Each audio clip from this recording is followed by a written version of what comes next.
Nagbabalik na naman ang inyong tagapaglingkod ng mga balita at pawang katotohanan lamang. Naging mainit nga na usapin sa mundo ng social media. Tila nagkaroon na naman ng fill in the blank ang mga pondo para sa bansa natin. Ang may pakana nga dito ay si Kuting ng Norte. Wala nang iba dahil kung tutusin mga kaibigan, pipirma na lang lahat at talagang walang nakasulat kung ilan ang pondo at ilan ang budget. Dito nga natin makikita na ang taktikang ganito ay talagang kalunos-lunos dahil isusulat lamang nila pag nakaperma na silang lahat na kahit bilyon ay makukuha nila sa pondo ng bansang Pilipinas. Kaya naman ngayon ay talagang hindi na nararapat pa na patagalin ang mga korap na mga opisyalis na ito. Kaya naman dagdag ng maraming netizen na wag na natin iboto sa susunod na election ang mga korap na mga opisyalis na ito dahil talagang ang kawawa ay ang bansang Pilipinas at hindi sila. Kung tutuusin, sana ay wag na naman tayong magpaloko sa kanilang matatamis na salita at iupo na at ibalik ang mga nararapat na mamuno sa bansa natin. Ngayon nga ay maraming naging haka-haka at talagang pambabatikos ang natanggap ng grupo ni Kuting ng Norte matapos ngang lumabas ang mga korap na mga opisyales at fill in the blank na ito na pondo para sa kaban ng bayan. Ngayon nga ay kanilang kukulimbatin at nanakawin pa at hindi na naman mapupunta sa taong bayan. Well mga kaibigan, para nga sa karagdagang impormasyon, panoorin nga natin ang buong video. At kung bago ka lamang sa akin channel, huwag kalimutan i-click ang subscribe button at notification bell para lagi kang updated sa ating mga bagong video. At para sa solid viewers natin dyan, maraming salamat sa walang sawang pagsuporta. Tusan magpa-interview. Tumapang ka, Kimbo, ha? Anong meron? Bigla kang tumapang. Pangalawa, BBM, napatunayang protektor ng fill in the blanks. Sige nga, lagay nyo dyan. Marcos, BBM, protector ng... lagay nyo sa comment section. Dan Fernandez, hinahabol na ng karma. Mabilog, binilog ang utak ni BBM. Ang dali utuin ni BBM talaga, no? Napaka-gullible ni BBM, uto-uto. Okay. So magsisimula na po tayo agad, pero paalala lang po pagpasok pa lang dito, pag-click nyo pa lang nito, i-like nyo po agad itong video na ito nang sa ganun mas kumalat. At sa mga hindi ko pa po subscriber, wag pong kakalimutan, palambing po muli, yan lang po ang hinihingi nating lambing. Subscribe po kayo dito sa aking channel, Coach Oli News PH. Okay, simulan na po tayo dahil kay Coach Oli, bida ang balita. Dito tayo magsimula. Etong si Kimbo, biglang lumakas ang loob, may nilaglag. Nilaglag niya si BBM. Inamin ni House Appropriations Committee Acting Chairperson Stella Kimbo na may mga blanko sa BICAM report ng 2025 national budget pero wala na sa enrolled bill na nilagdaan ng Pangulo. Giit pa niya, kahit may mga blanko ang report, ay tukoy na ang pondo sa lahat ng item sa budget bago pinirmahan ng mga BICAM member. Nakatutok si Jonathan Andan. Totoong may mga blanko sa BICAM report ng 2020. Iyon ang problema. Ito importante sa atin. Inamin na. Okay? Kasi walang umaamin. Lahat sila dinideny. Yung mga nakakita, binuking lang, meron talagang blanko. Okay? Mapakaliwanag niyan. Importante, may umamin galing loob. Inamin na ni Kimbo. Chairman pa ng appropriation. Okay? Importante yan. Bagamat meron siyang palusot, doon magkakaroon ng posibleng maging butas. Kasi halimbawa, ito'y halimbawa lang halimbawa may namatay na tao. At walang umaamin doon sa kamera o doon sa vice camera na sila ang pumatay. Diba? Pero ngayon, inamin na ni Kimbo. Napatay nila. Pero may palusot. Anong palusot? self-defense.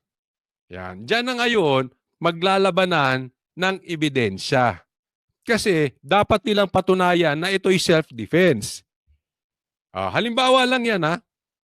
Pero at least inamin na may patay at sila ang pumatay. Parang ganon. Ito, inamin na may blanco. Yun. Points po yan sa atin. Ibig sabihin, nilaglag niya dito si Marcos. Nilaglag ni Kimbo si Marcos. Bakit kanyo? Mamaya itutuloy natin. 5 national budget na ipinasa ng Kongreso. Ayon yan mismo kay Marikina Representative Stella Kimbo. Yan. Importante, gusto ko malabas ang picture bago ko i-explain. Kailangan siyang madiin dito eh. Bakit?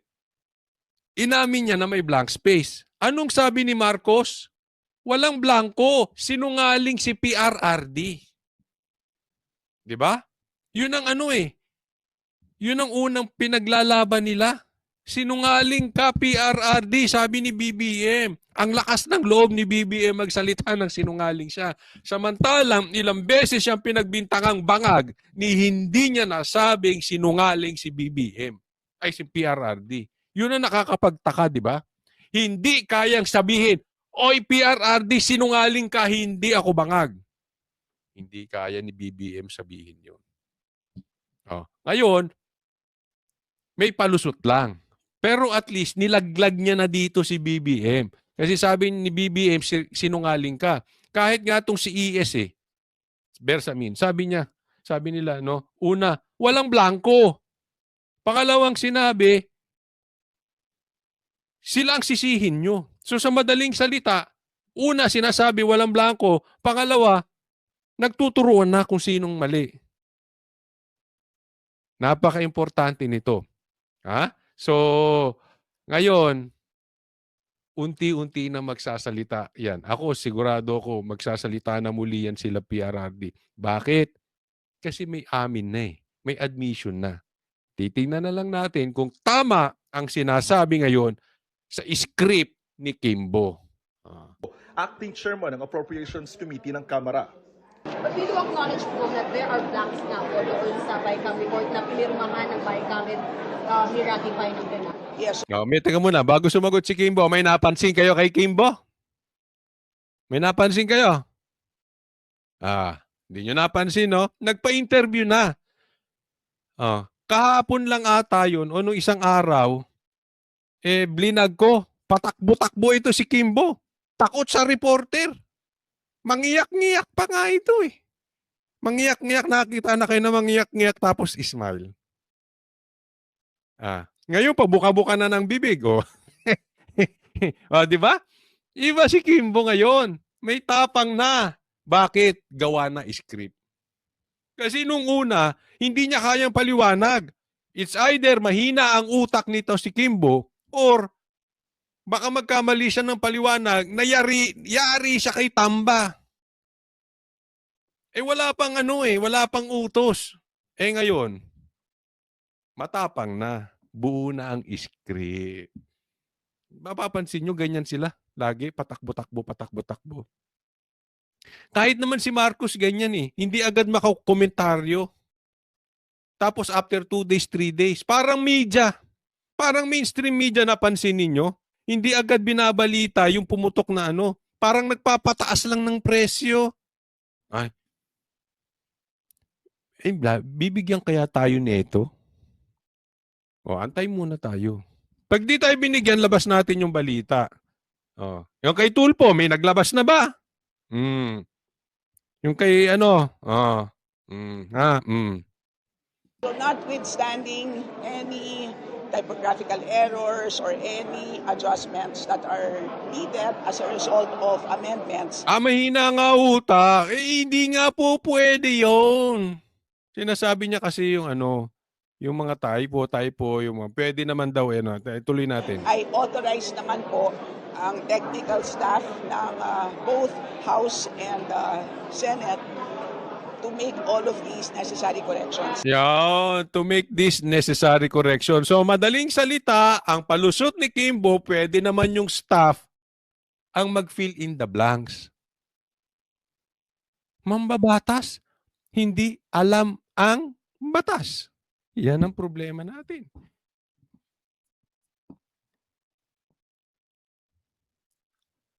Tingnan nyo, ang pwede lang ayusin yung mga typo, ganun. Pero pagdating sa budget, maselan po yan. Yung members lang ng Vicecam. Huwag nyo nga kaming niloloko. Alam mo yung ginagawa nito mga ito, nakakapikon, alam nyo kung bakit? Meron kayong gagawing katarantaduhan, tapos gagawin nyo kaming parang tanga. Parang tanga ang tingin ninyo sa amin. Make all of these necessary corrections. Pero sabi ni Kimbo, kahit may mga blanco, tukoy na ang pondo sa lahat ng items sa budget. O, pangalawang palusot. Kahit may blanco, tukoy na. So, parang ang sinasabi niya, ganun na rin yun, same. Alam naman na namin yung budget eh. Hindi lang nailagay. Parang ganun, kasi kaya blanco yan. Oh, naniniwala kayo sa ganung palusot? Eh kung tukoy na, ba't hindi nyo nga nilagay? Tukoy na pala eh, di ba? Oh. Lalo kayong nagsasalita, lalo kayong nabubuko. Lalo kayong nagsasalita, lalo kayong nababaon. Kaya nga ayaw magsalita nito si Kimbo. Nag-antay siya pumasok yung script. Kaya lang yung pumasok na script, mali pa rin. Dapat nagpagawa kayo kay Daryl Yap. Para naging chismisa na lang tayo. Parang yung rape. Di umano ni Pepsi. Pwe. Bago pa pirmahan ng BICAM members ang BICAM report, otorisado raw kasi ang mga technical staff ng Kamara at Senado para gumawa ng anyay correction sa pondo, batay sa omnibus motion na ito na nasa BICAM report. Effect correction of typo, grammatical, and printing error. Lahat po ng naging corrections ng ating technical staff, lahat po yan ay ministerial na lamang. Ibig sabihin, calculator activity na lang po. So, lahat po, wala na po silang discretion dahil lahat po ay decided na po by the BICAM members at the point of signing. Decided na po ng lahat ng BICAM members at the point of signing. Ibig sabihin, nakapag-decide ni sila. Sinungaling ngayon sila, Cheese? Sinungaling yung mga nagsasalitang walang blank space. Sinungaling ngayon si BBM. Diba? Bagamat na sinabi niya, yung pinirmahan niya, walang blanco. Oh. Pero misleading. Dapat, alam niya na may anomalyang nangyari dyan. Anong klaseng presidente si Marcos kung wala siyang alam? Sa tingin ninyo, tingnan niyo mabuti. Kung nangyari yan, presidente si PRRD, anong gagawin niya? Una pa lang nagsasalita na yan. Hindi niya ipapasa yung pagkakamali kung kani-kanino. Sasabihin niya, umayos kayo dyan kasi malilintikan kayo. Or siya mismo, hands-on siya, titingnan niya yan. Teka muna, eto dito nagsimula ang problema. Yan nga po ang inaantay namin eh. Sana magkaroon ng statement si Marcos. So ito naging problema dito yan. Wala siyang specific na sinasabi ito si Marcos. Iwas pusoy eh. Puro ganyan si PBM. Puro iwas pusoy. Pero tanong ng media kay Kimbo, Considered typographical error daw po yung pag-fill in the blanks ng mga amount. There are some na typographical error. Ang tanong sa kanya, yung fill in the blanks ba typographical error? Ang sagot nito, there are some. So ibig sabihin, ang blanco, typo? Wow, Kimbo. Pagalitan mo yung gumawa ng script mo, mali yung sagot mo. Dahil yung iba doon ay makikita naman eh. Dahil yung iba doon blanco nga, anong makikita? Teacher Kimbo, niloloko mo ba kaming talaga? Laki-laki ng salamin mo. Sa omnibus Yes. motion po, i-allow yung paglagay ng numbers, kumbaga, dahil Yes. blanco siya error. Siya Yes. Yan, ito maganda. Inamin niya na. Hindi siya maganda. maganda yung sinabi niya. Ha? Ibabalik natin yan sa kanya. Sigurado ibabalik ito nila Ungab. Kasi ang kanya authorized mag-fill in the blanks. Sinabi ni Kimbo.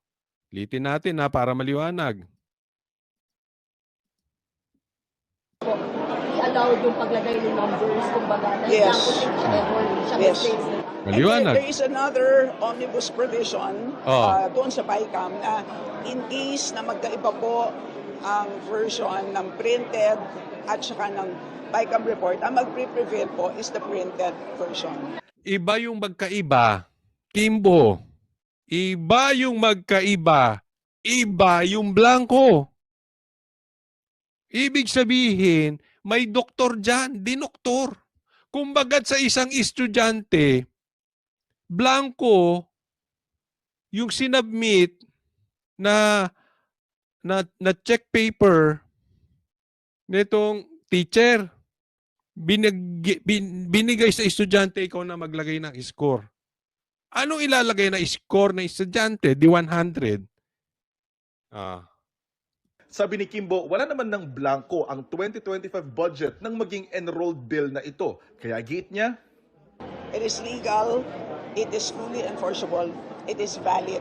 Dahil po ang ating enrolled bill, ibig sabihin po ang General Appropriations Bill na nanggaling po sa Congress ay kompleto. Walang blank. So that's basically the reason for why ang naging basihan ng GAA ay kompleto din. banat ni Kimbo, walang basihan at politika lang ang pagbatikos sa 2025 budget. Isa pa tong walang utak talaga. Ginaya mo naman si Ortega. Ortega ba yon? Yung pagkakamali nyo, isinisi nyo sa iba. Illegal yung blanco eh. Illegal. Hindi po pwede yun. Tapos sinisi nyo na naman sa politika. Ibabagsak nyo na naman yan sa Duterte. I'm sure sa Duterte na naman ang pasak niyan. Kasalanan na naman ni Sara. Baka mamaya magsipangit kayo dyan. Kasalanan ni Sara. Lahat na lang kasalanan ni Sara. 2025 budget. Sinusubukan namin kunan ng pahayag ang Malacanang at Senado sa mga sinabi ni Kimbo. Pero dati nang sinabi ni Executive Secretary Lucas Bersamin, walang blanco sa enrolled bill na dinala sa palasyo at pinirmahan ng Pangulo. Ano man daw tanong tungkol sa BICAM report, dapat Kongreso ang sumagot. Para sa GMA, Alam mo yun ang nakakaasar. Sir, balik tayo dun sa kaninang analogy ko. Nasabi ko, parang may patayan, may dead body. At walang umaamin kung sinong pumatay. Pero namatay yan during the vice cam. Na nandoon din ang presidente. At sasabihin lang ng presidente, hindi ako pumatay. Ang sisihin nyo sila, hindi ako. Tama ba yun? Sir, mga kababayan ko, tama ba yun? Is that enough for a president? Tama na ba yung ganong reaction? President Marcos, you can do better than that. We expect more from a president. Hindi ka po presidente ng isang subdivision association. Hindi ka po presidente ng isang riders club. Hindi ka presidente ng isang basketball association. Hindi ka presidente ng isang maliit na kumpanya. Ikaw ay presidente ng buong Pilipinas. At yung sinasabi mo ay iwas pusoy. Dapat naman maging proactive ka dyan, presidente. Hindi yung sasabihin mo, wala akong kasalanan dyan. Yung pinirmahan ko, yun na yun, sila sisihin nyo. Anong ba klase talagang presidente ito si BBM?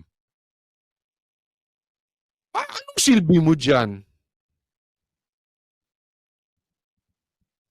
Kita mo nga nagkalabo-labo na Ako'y may balita nga Binalita rin ito ni Banat ba Kaya nga daw natanggal yan si Saldico dahil dyan sa labo-labo na nangyayari ngayon Bakit tahimik si Saldico? Wala pang script. Bakit tahimik si Martin? Wala pang script. Yung mga ibang pumirma, anong masasabi ninyo? Wala pang script? Nag-aantay pa kayo? Anong klase kayong mga politiko kung magtatanggulan kayo sa mali ng iba? Hindi kayo politiko, sindikato kayo pagkaganyan. Kaya nga kayo nandiyan dyan eh. To protect the Filipino people. Eh wala, nagkakampi-kampi kayo eh. Oh. Pero ito, maganda na, maganda na. Ha? Inamin na nila. Dito tayo ngayon. Dito to susubukan ng ebidensya. O, puntahan naman natin ito. BBM, protector ng alin. O, fill in the blanks. O, ito. Nabilog si Marcos. Kinatigan ni Pangulong Bongbong Marcos ang hiling na executive clemency ni dating Iloilo City Mayor Jed Mabilog kaugnayan sa kasong administratibo dahil sa di umano niya maipaliwanag na yaman. Nakatutok si Ivan Mayrina.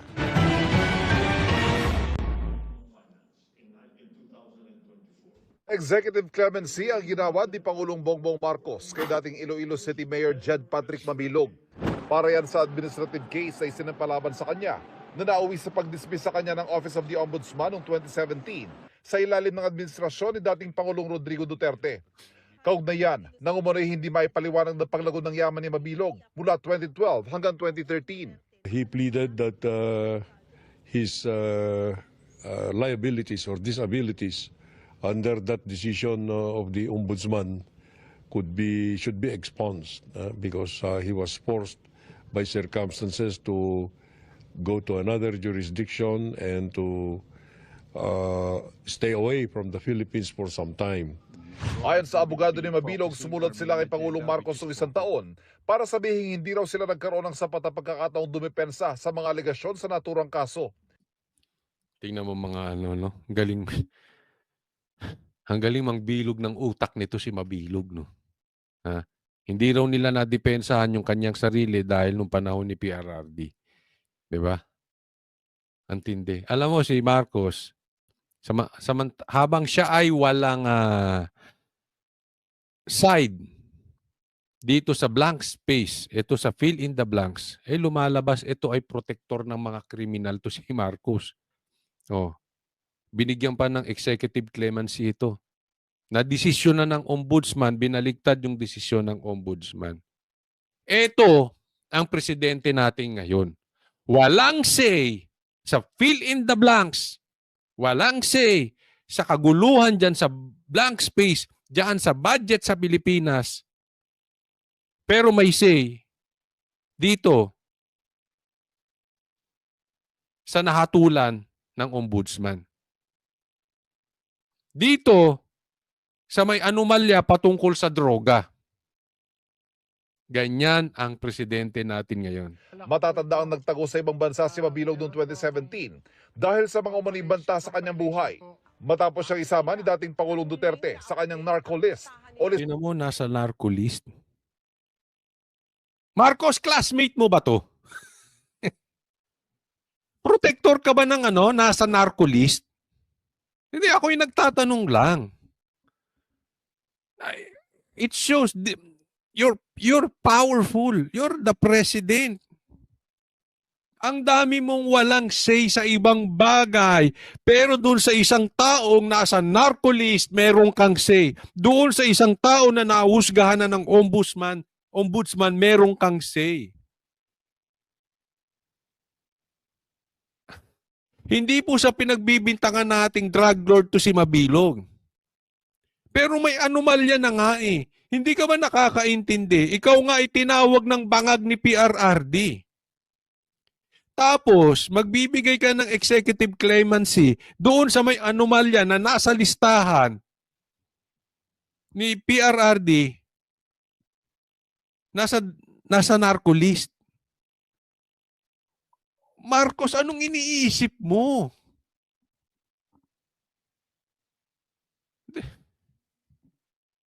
Reward. Yan. Listahan ng mga umano'y protektor ng drug trade. Bagay na emosyonal niyang ikinuwento sa pagdinig ng House Quad Committee matapos siya magbalik bansa noong 1 taon. The terror was paralyzing. I couldn't believe it. My life and my family's life was hanging by a thread. If he failed to make the explanations, it was because of the circumstances that forced him to leave. You will also recall that he was forced to leave the country because of a threat on his life that he perceived to be coming from the national leadership at the time. President Duterte accused him of being the drug lord in Stop. Iloilo City. PRRD accused him of the drug lord in Iloilo City. Chinek nyo ba kung totoo o hindi? Chinek ba ng amo mong si Marcos kung totoo o hindi? What if totoo?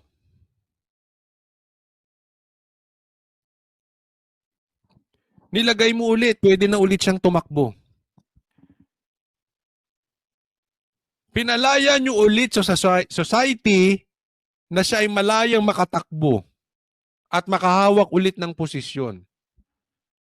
What if totoong drug lord siya? E di naging protector pa kayo ng drug lord. Ang dami nyong sisiraing kabataan, pamilya, babae, lalaki dyan sa Iloilo. Sana, chinek nyo muna. Basta kayo nagbibigay ng ganyan eh. Nagpasalamat si Mabilog sa Pangulo sa natanggap na executive clemency na patunay umano na sa kabila ng mali at mapanlinlang Ang hirap sa bansa natin, ano? Pag may bahit ng droga, executive clemency.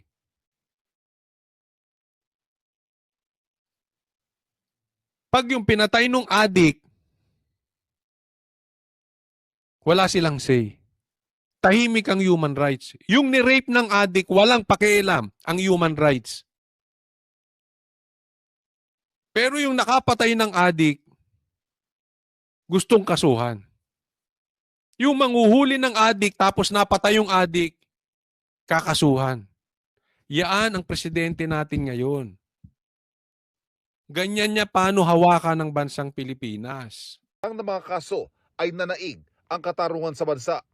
Pero tingin ni Attorney Salvador Panelo, dating Chief Presidential Legal Counsel ng Administrasyon Duterte, balinaw raw na gantimpala ang pardon na ibinigay kay Mabilog para raw sa pag-atake at paninira kay dating Pangulong Duterte. Yan.